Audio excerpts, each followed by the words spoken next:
தற்போதைய அண்மை செய்தியை பார்க்கிறோம். நாடு முழுவதும் சிஏஏ சட்டம் அமலுக்கு வந்ததாக அறிவிக்கை வெளியிட்டிருக்கிறது மத்திய அரசு. அண்மை செய்தியாக பார்க்கிறோம். குடியுரிமை திருத்தச் சட்டம் எனப்படும் சிஏஏ சட்டம் தற்போது அமலுக்கு வருவதாக மத்திய அரசு அறிவிக்கை வெளியிட்டிருக்கிறது. நாடு முழுவதும் சிஏஏ சட்டம் அமலுக்கு வந்ததாக மத்திய அரசு அறிவிக்கையின் வாயிலாக உறுதி செய்திருக்கிறது. பல்வேறு எதிர்ப்புகள் போராட்டங்களுக்கு மத்தியில் குடியுரிமை திருத்தச் சட்டத்தை நிறைவேற்றியது மத்திய அரசு. இந்நிலையில் குடியுரிமை திருத்தச் சட்டம் நாடு முழுவதும் அமலுக்கு வருவதாக மத்திய அரசு அறிவிக்கையின் வாயிலாக தெரிவித்திருக்கிறது. அண்மை செய்தியாக பார்த்துக் கொண்டிருக்கிறோம். 2019 ஆண்டு டிசம்பர் மாதத்தில் நாடாளுமன்றத்தில் நிறைவேற்றப்பட்டது சிஏஏ சட்டம். இந்நிலையில் தற்போது நாடு முழுவதும் குடியுரிமை திருத்தச் சட்டம் அமலுக்கு வருவதாக மத்திய அரசு அறிவித்திருக்கிறது. அது தொடர்பாக அறிவிக்கையும் வெளியிடப்பட்டிருக்கிறது.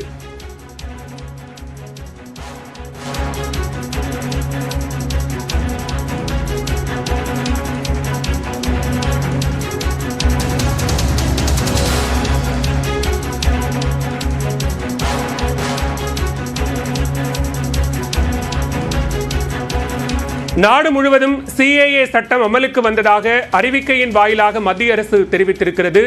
2019 ஆண்டு நிறைவேற்றப்பட்ட சட்டம் குடியுரிமை திருத்தச் சட்டம். இந்த சட்டத்திற்கு நாடு தழுவிய அளவில் பல்வேறு எதிர்ப்புகள் எழும்பியது.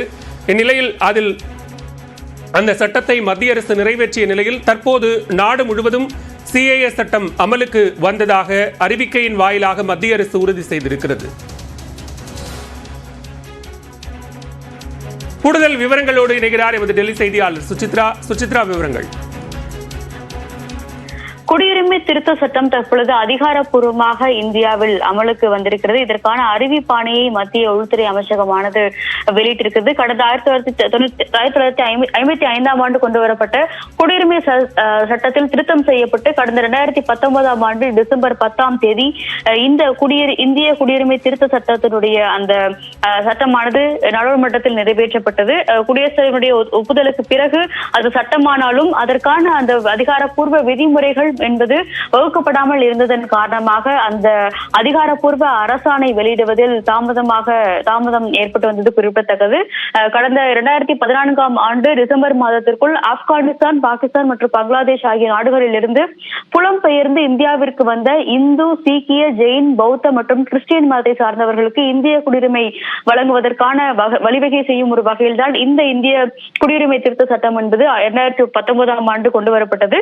இந்த 3 நாடுகளிலும் இருந்தும் வரும் இந்தியாவிற்கு புலம்பெயர்ந்த இஸ்லாமியர்களுக்கு இந்த குடியுரிமை பொருந்தாது என்ற ஒரு அறிவிப்பும் அந்த சட்டத்தின் கீழ் திருத்த சட்டத்தின் கீழ் அதிகாரப்பூர்வமாக அறிவிக்கப்பட்ட நிலையில் கடும் எதிர்ப்புகளும் நாடு முழுவதும் பெரும் போராட்டங்களும் இந்த குடியுரிமை திருத்த சட்டத்திற்கு எதிராக நடைபெற்றது குறிப்பிடத்தக்கது. மேலும் இந்த விவகாரத்தில் விதிமுறைகள் என்பது விரைவில் வகுக்கப்பட்டு முழுமையான சட்டமாக அமலாகும் என்ற ஒரு அறிவிப்பும் மத்திய உள்துறை அமைச்சகத்தின் சார்பாக அப்பொழுது அறிவிக்கப்பட்ட நிலையில் இருந்தாலும் கடந்த மேலாக விதிமுறைகள் வகுக்கப்படாமல் நிலுவையில் இருந்து வந்தது. அதன் பிறகு தற்பொழுது முழுமையான நோட்டிபிகேஷன், அதாவது அறிவிப்பாணைகளில் புதிய விதிமுறைகள் இணைக்கப்பட்டும் புதிய சட்டங்களுக்கு ஏற்ற வகையில் அந்த விதிமுறைகள் மாற்றப்பட்டும் தற்பொழுது இறுதி செய்யப்பட்ட அந்த வடிவம் என்பது அதிகாரப்பூர்வமாக அரசாணையாக தற்பொழுது மத்திய உள்துறை அமைச்சகத்தால் பதிவேற்றம் செய்யப்பட்டுள்ளது. மத்திய குடியரசுடைய ஒப்புதலுக்கு பிறகு இந்த அதிகாரப்பூர்வமாக சட்டமாக இன்று நள்ளிரவு 12 மணி முதல் இது இந்தியா முழுவதும் தற்பொழுது முழுமையாக அமல்படுத்தப்படும் என்ற ஒரு அறிவிப்பையும் மத்திய உள்துறை அமைச்சகமானது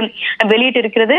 இந்த குடியரசுடைய ஒப்புதல் அளித்த எந்த சட்டத்தையும் அமல்படுத்துவதற்கான அந்த விதிகள் என்பது ஒரு 6 மாத காலத்திற்குள் வெளியிடப்பட்டிருக்க வேண்டும். ஆனால் இதில் வெளியிடப்படவில்லை என்ற ஒரு குற்றச்சாட்டையும் அப்பொழுது இருந்து எதிர்க்கட்சிகள் சார்பாக முன்வைக்கப்பட்ட நிலையில் 2020 ஆண்டிலிருந்தும் மிக முக்கியமாக பல்வேறு ஆலோசனைகளையும் மத்திய உள்துறை அமைச்சகமும் இந்த விவகாரத்தில் மேற்கொண்டது. அதன் பிறகு இறுதி வடிவம் பெற்ற அந்த ஒரு குடியுரிமை திருத்த சட்டத்தினுடைய அந்த ஒரு அதிகாரப்பூர்வ விதிமுறைகள் அடங்கிய அரசாணை என்பது தற்பொழுது அதிகாரப்பூர்வமாக வெளியிடப்பட்டு அதனுடைய சட்டமாக அதிகாரப்பூர்வமாக அமலாக இருக்கிறது. மக்களவை தேர்தலுக்கு முன்னதாக இந்த குடியுரிமை திருத்த சட்டம் என்பது இந்தியா முழுவதும் அமல்படுத்தப்படும் என்ற ஒரு அறிவிப்பை